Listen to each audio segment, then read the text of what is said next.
warahmatullahi wabarakatuh. Waalaikumsalam warahmatullahi wabarakatuh.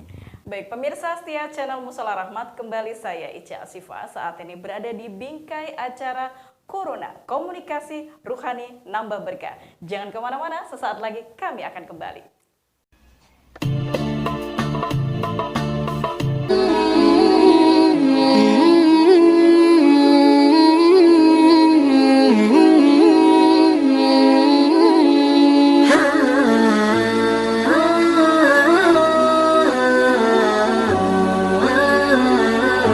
Baik, saudara, dimanapun Anda berada, pemirsa setia dari channel Mushola Rahmat, kita berada di bingkai acara Corona, Komunikasi Ruhani Nambah Berkah, yang saat ini saya masih juga bersama dengan narasumber utama kita, Ustadz Zun Adam, Sarjana Agama MHI. Assalamualaikum, Ustadz. Waalaikumsalam warahmatullahi wabarakatuh, Mbak Ica. Berada di era pandemi COVID-19. Namun, sudah berlalu. Sudah berlalu dan semoga saja akan semakin hari semakin hilang COVID-nya. Harapan kita begitu, tetapi kita sementara waktu harus tetap waspada saja. Betul.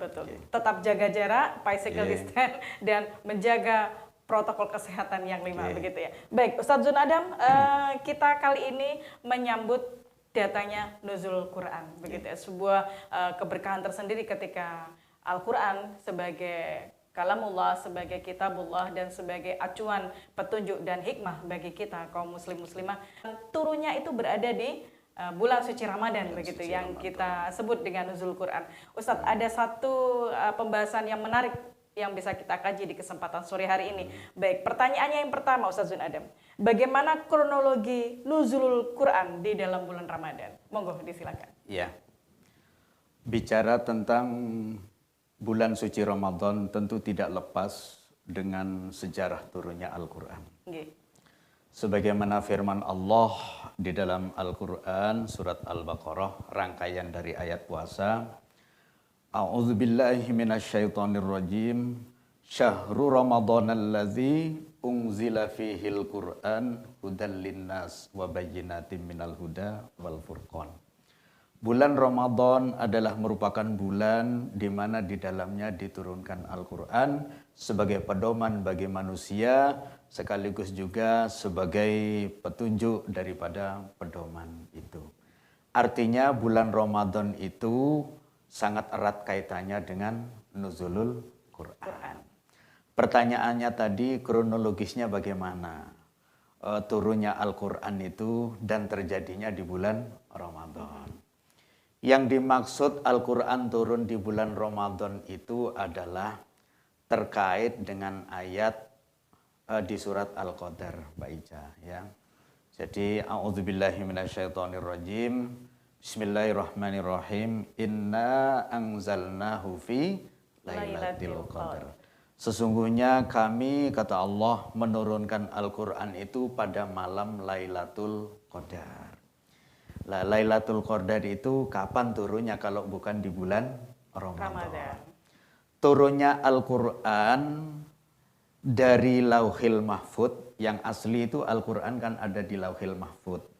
Sebagaimana firman Allah di akhir surat Al-Buruj, bal huwa Qur'anum Majid fi lauhim mahfud. Jadi Al-Quran Majid, Al-Quran yang asli itu ada di Lauhil Mahfud. Kemudian salinannya diturunkan oleh Allah. Salinannya, kalau bahasa kita mungkin fotokopinya ya. Kutipannya ya. Ya, kutipannya. Salinannya diturunkan oleh Allah dari Lauhil Mahfud ke Baitul Izzah, yaitu Sama'id Dunya. Jadi antara langit dengan dunia atau bumi ada yang disebut suatu tempat namanya Baitul Izzah.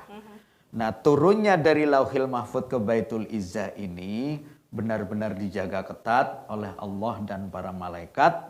Bahkan iblis, jin, ifrit, dan yang lain-lain setan-setan nggak bisa menyentuh. Begitu ya. Sehingga Allah berfirman di salah satu ayat, la yamassuhu illal mutahharun. Tidak boleh menyentuh Al-Quran itu kecuali makhluk yang disucikan. Yang dimaksud makhluk yang disucikan itu adalah asalnya malaikat. Nah, gitu. Tetapi kemudian ayat ini dijadikan dalil tidak boleh menyentuh Quran kecuali orang yang bersuci. Artinya bebas dari hadas. Bolehlah kalau memang dimaksudkan begitu.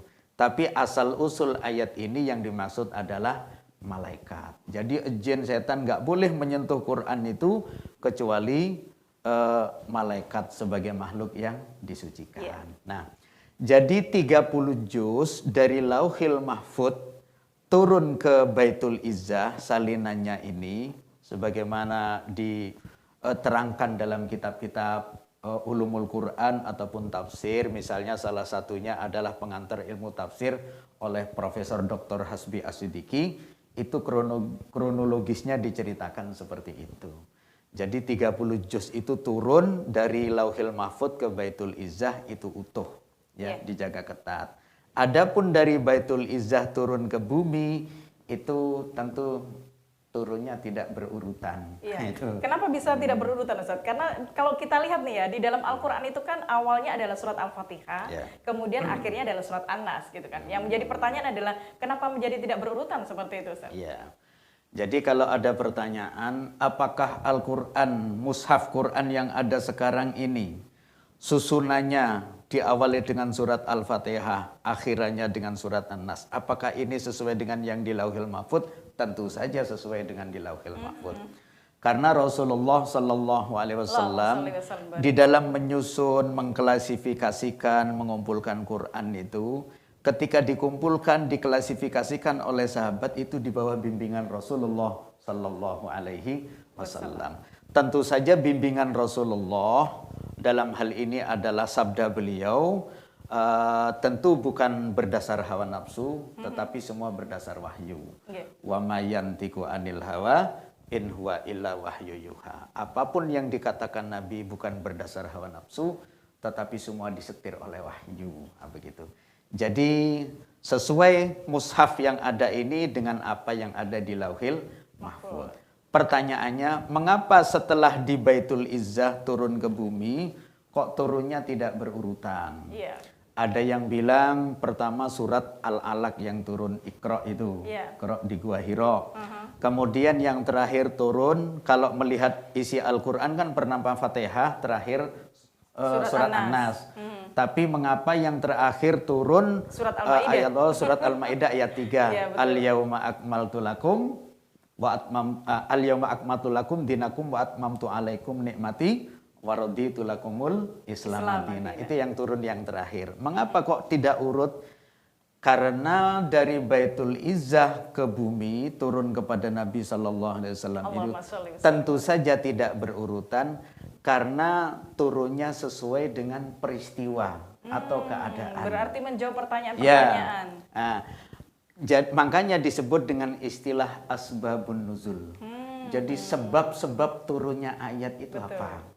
Contoh, surat Al-Fil turun, apa sebab terjadi seperti itu? Karena berkenaan dengan peristiwa pasukan Abraha penyerangan yang pada Rasulullah. Makkah. Mengapa yang disebutkan dalam sejarah pertama kali turun itu surat Al-Alaq, Iqra ayat 1-5? Karena pada waktu itu manusia bodoh. Zaman jahiliyah, zaman kebodohan.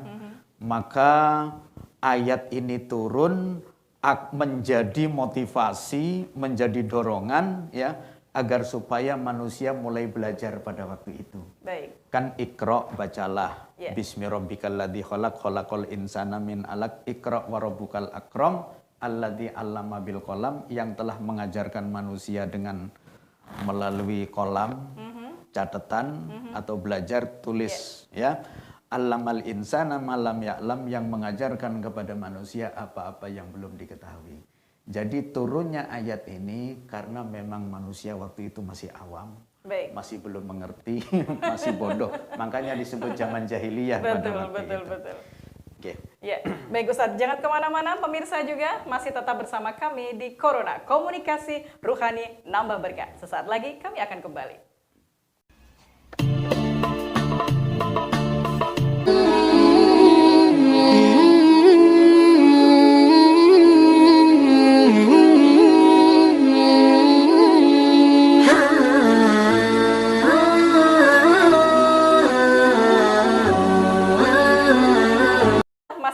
bersama kami di Corona, Komunikasi Ruhani Nambah Berkah. Baik, Ustadz Zun Adam, di pertemuan terakhir kita di kesempatan edisi sore hari ini, terakhir adalah bagaimana penjelasannya sebetulnya ketika Allah yang menurunkan Al-Quran dan Allah juga yang memeliharanya. Artinya murni begitu ya, asli.